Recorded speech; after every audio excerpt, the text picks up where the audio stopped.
अरे ये मेरी गाड़ी को क्या हो रहा है? ये क्या हो रहा है मेरे साथ? ए भाई बाहर निकल के देख, गर्मी की वजह से हमारी गाड़ी पिघल के गिर रही है। अबे वो छोड़, तू ये न्यूज़ सुन। ब्रेकिंग न्यूज शामिल करते हैं। जो गर्मी की शिद्दत आज रिकॉर्ड की गई है उसकी मिसाल इतिहास में कहीं नहीं मिलती। गर्मी की वजह से ट्रैफिक लाइट्स पिघल चुकी हैं, डस्टबिन पिघल चुकी हैं, गाड़ियों के टायर फट चुके हैं, लोगों में अफरा तफरी का माहौल है। इमरजेंसी नाकिस कर दी गई है। आवाम से इल्तमास है कि बिला जरूरत अपने घरों से बाहर बिल्कुल ना निकलें। अरे यार ये सब क्या हो रहा है? अब हम सब बाहर कैसे निकलेंगे? मुझे एक जरूरी काम भी है, मेरा जाना बहुत जरूरी है। अबे तू पागल हो गया? बाहर सूरज आग बरसा रहा है, आग। बाहर जाना खतरे से खाली नहीं है। लेकिन यार अगर मैं बाहर ना गया तो मेरा बहुत बड़ा नुकसान हो जाएगा। अब मैं क्या करूं? अच्छा 1 मिनट रुक, ये छाता लेके जा, इससे कुछ ना कुछ बचत हो जाएगी। और धूप से जरा बच के रहना। हाँ तू सही कह रहा है, शायद ये छाता थोड़ा धूप को रोक ले। हाँ इस छतरी की मदद से देखता हूँ बाहर की क्या सिचुएशन है। एक बार चेक तो करूं सूरज की तपिश कम हुई है कि नहीं। ये सूरज तो चेहरा जला रहा है यार, जल्दी से आगे निकल जाता हूँ, ये ना छाते में ही आग लग जाए। ऐसा लग रहा है जैसे किसी जहन्नुम में आ गया हूँ। ये क्या, ये बाहर क्या हो रहा है चाचा मजीद? जो सोलर प्लेट सूरज की हीट पे चलती है, जिसको जरूरत ही धूप की होती है, वो ये इस धूप की वजह से पिघल के जमीन पे कैसे गिर रही है? बेटा ये सब अल्लाह का कहर है। मैंने आज तक अपनी जिंदगी में पहले कभी इतनी गर्मी नहीं देखी। सूरज की तपिश से हर चीज जमीन पे पिघल के गिर रही है। अल्लाह खैर करेगा चाचा, लेकिन जरूर इस मसले का कोई हल तो होगा। आज अगर इस मसले का हल ना ढूंढा तो इस गर्मी से सब खत्म हो जाएगा। मसले का हल क्या ढूंढेगा बेटा? वो तो नहीं पता चाचा, लेकिन जरूर इस मसले का कोई हल तो मैं ढूंढ ही लूंगा। ऐसे हाथ पे हाथ रख के बैठने से कुछ नहीं होगा। मैं भी तेरे साथ चलता हूँ बेटा। आजो फिर चाचा। भाई ये अचानक इतनी गर्मी कहाँ से आ गया? मैंने सुबह से ट्यूबवेल चलाया हुआ है, खेतों में पानी जाने से पहले भाप बन के उठ जाता है। भाई तुम दरख्तों के नीचे खड़े हो, तुम्हें नहीं पता बाहर धूप में हालात बहुत खराब हैं। हर लोहे की चीज, प्लास्टिक की चीज पिघल के जमीन पे गिर रही है। ऐसा लग रहा है जैसे आग बरस रही हो। अब इस मसले के हल के लिए मौलाना साहब के पास चलते हैं। छाते के नीचे आओ, मस्जिद में चलते हैं। इमाम साहब बाहर के हालात तो आपने भी सुन और देख लिए होंगे, कहीं हम पर अल्लाह का अजाब तो नहीं आ रहा? इतनी गर्मी है कि हर चीज पिघल के गिर रही है। पूरे मुल्क में अफरा तफरी मची हुई है। इस शदीद गर्मी की वजह से लोग अपने घरों से बाहर नहीं निकल पा रहे, ना ही कोई कारोबार कर पा रहे हैं। अब आप ही इसका कोई हल बताएं। इंसान कितना खुदगर्ज है, सारी जिंदगी गफलत में गुजार देता है, थोड़ी सी सख्ती आने पे चलाने लगता है। हालांकि ये सब कुछ जो बाहर हो रहा है हम इंसानों को ही किया जा रहा है। वो कैसे मौलाना साहब? हर साल हम इंसान चंद पैसों की खातर लाखों दरख्त काट देते हैं। तुम्हें पता है एक दरख्त कितनी ठंडक रखता है? जैसे फिजा में 2 एयर कंडीशन एसी चल रहे हो, वो भी फ्री में बगैर बिजली के। ये है मेरी अल्लाह की कुदरत। इसका मतलब है मौलाना साहब ये जो इतनी गर्मी हो रही है दरख्तों की कमी की वजह से हो रही है। लेकिन इस मसले का अब क्या करेंगे मौलाना साहब? हम बाहर कैसे निकलेंगे?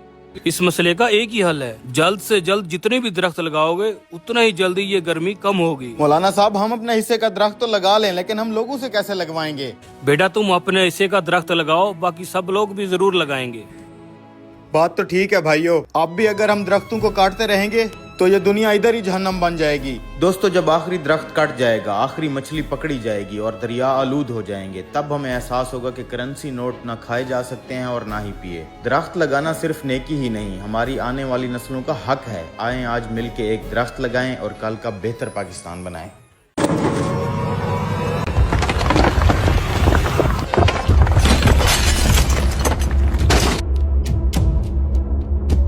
हाँ ईंटें डाल दी भी। हाँ डाल दी।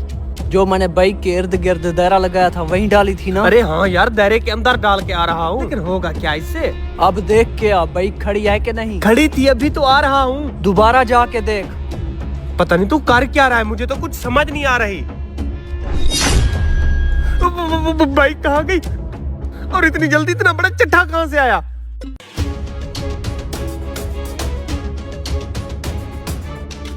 तेरी शक्ल देख के लगता है मेरा काम हो गया। तेरे काम का तो पता नहीं।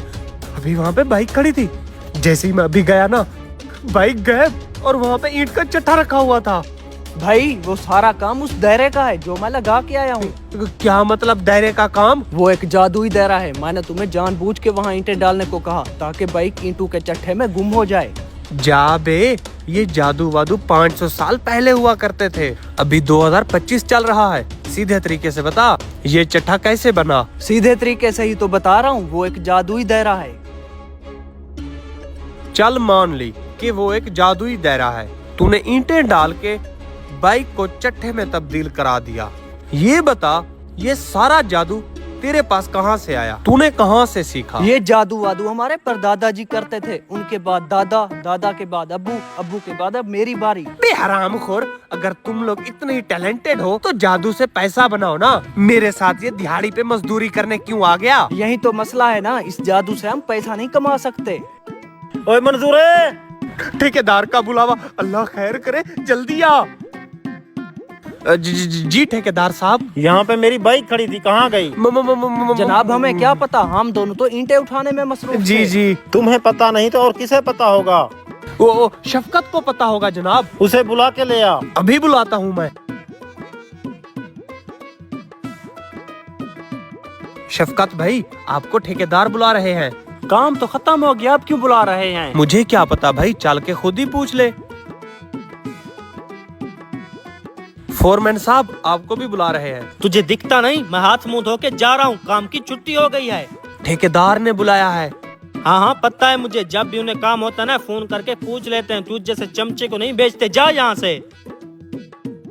लेकिन एक बात की समझ नहीं आई, पहले तो हमारे काम पे इस तरह की ईंटें मौजूद नहीं थी, कहाँ से आई ये सुबह मालिक ने भिजवाई किस है। लिए? शायद डेकोरेशन के काम आती होंगी। जनाब शफकत, बाइक कहाँ है मेरी? ठेकेदार साहब चलाते तो आप है, आपको पता कहाँ है? अगर तुम तीनों को पता नहीं तो किसे पता होगा? जनाब आप अपने फोरमैन से पूछें। अरे जनाब, अभी मैं गया था उसके पास भी। अगला बंदा सूटेड बूटेड होके बोला कि भाड़ में जाए ठेकेदार, मेरा छुट्टी का टाइम हो चुका है, चला गया। इसकी इतनी हिम्मत, पिछले 3 साल से इसे मैंने काम पे रखा हुआ है, बाइक चाहे भाड़ में, पहले मैं इसे सीधा करूंगा।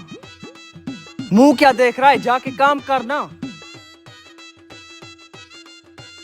अच्छा भाई, बाइक को दोबारा ईंटों में से कैसे निकालेंगे? बस देखता जा तू, थोड़ा पीछे हट। यहाँ तो सिर्फ टाइम दिख रहा है। ये जादू सिर्फ 10 मिनट के लिए होता है, सिर्फ 3 ही तो सेकंड रहते हैं दोबारा बाइक बनने में। 1 2 3। अरे वाह भाई, कौन का तुझे, तू तो जीनियस है।